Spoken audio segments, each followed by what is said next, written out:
a story time with Afik would be a good thing, and why not? I plan to tell to all of you that are listening as to what's happened in my past, and maybe don't make fun of it, please, and maybe you could learn something from it.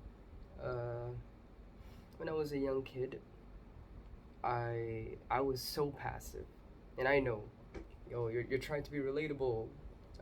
I'm not. I'm telling this very truthfully. I was very passive.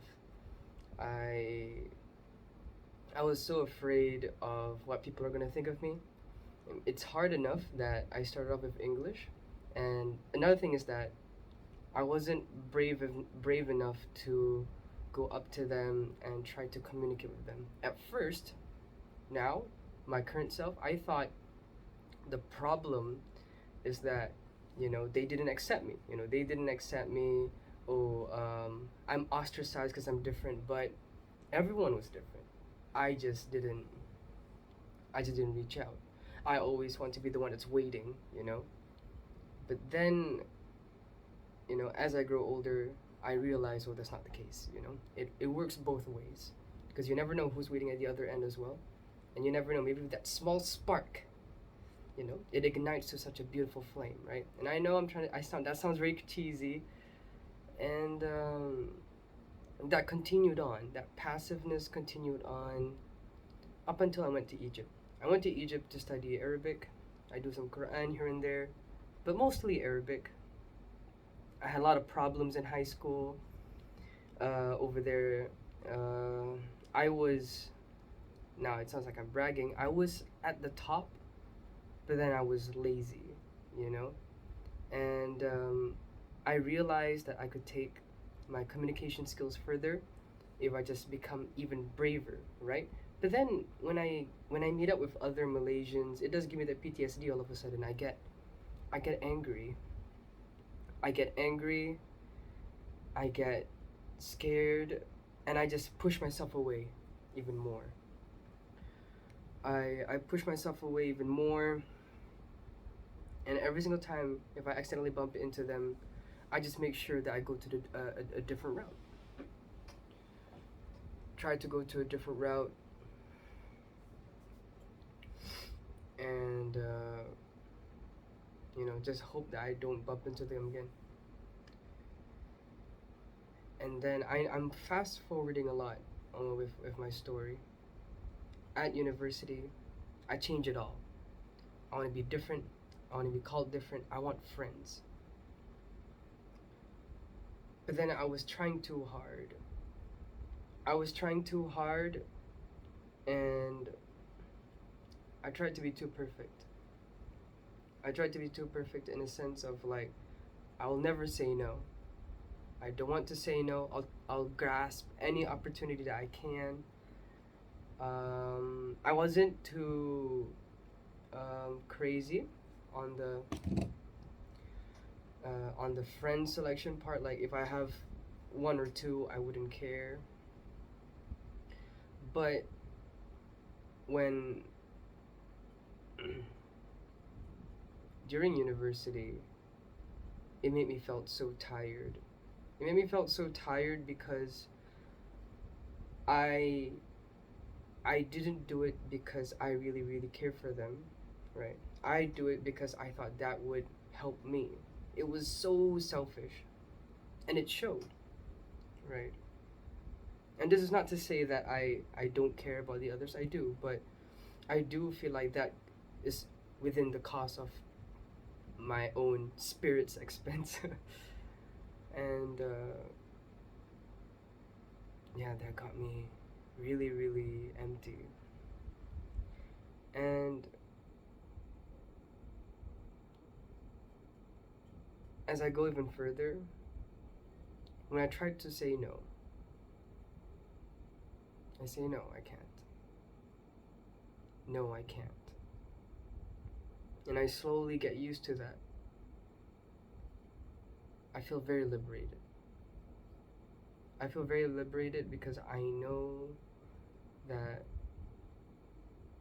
if I'm not at my peak, or if I just don't feel it, right? They don't deserve any sort of like, you know, terrible treatment. Not to say that I'll spank them, or I'll give them a good whacking if I do say yes. No, but I do feel like I'll get the beating in a way, and I don't want a suffering to happen in any other side, be it their side or my side. I just don't want any side to hurt just because out of a selfish yes. But I learned that, you really have to be I'm a little bit sick. You really have to be your best manager in a way. You have to be your best manager, you have to be your best everything, so that you keep yourself in check. You keep yourself in check, and you don't make any, you know, terrible slip ups, because you want to avoid that as best as possible, right? Uh, I guess in a way I didn't really had to start from when I was a kid, but I do feel like the reason why I tell this story, because I know school is back up again for a lot of youngins, and I know a lot. They may not be otakus, right? But they're very silent, right? They're very passive, as I was, and heck, everyone starts somewhere, and everyone is zero at some point, right? I wasn't an otaku at some point, and then I once I discover what an otaku is, and then I become one. No one has to be an otaku to learn loneliness, and I, I must say that just because you become even way more open, that doesn't mean you wouldn't fall into some social complications, And again, there's a reason why I say you have to be your best manager, you have to be your best boss. You got to, because if you don't, right, you'll become like a ultimate mercenary, right? You're doing all these yorozuya jobs, all these odd jobs, until one point you're cahoots, you're done, right?